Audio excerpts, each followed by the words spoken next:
عاجل. لحظة وصول ولي العهد المولى الحسن إلى قطر لتشجيع المنتخب المغربي في المونديال وسط فرحة كل المغاربة.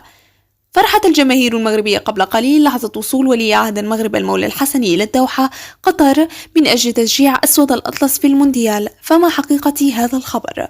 تفاجأت وفرحت الجماهير المغربية قبل قليل بخبر وصول ولي العهد المولى الحسن إلى الدوحة من أجل تشجيع المنتخب المغربي في مونديال قطر لعام 2022، لكون المنتخب المغربي أقوى منتخب عربي حاليا متأهل للمونديال، في حين تنتظر الجماهير المغربية من الأسود تشريف المغرب في المونديال والفوز بكأس العالم لقطر لعام 2022.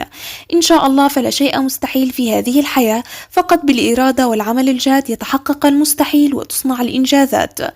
كما دعا رئيس الجامعة المغربية لكرة القدم فوزي لقجع من المغاربة دعم أسود الأطلس معنويا خلال مبارياته المقبلة في مونديال لعام 2022 المقام في دولة قطر. وتفاجأت وفرحت الجماهير المغربية والمغاربة بصفة عامة قبل قليل بخبر تداول العديد من الصفحات الإخبارية على مواقع التواصل الاجتماعي، حيث انتشرت صور كثيرة تظهر وصول ولي العهد المولى الحسن إلى الدوحة، وكتبت عليها وصول ولي العهد لقطر من أجل تشجيع المنتخب المغربي في المونديال.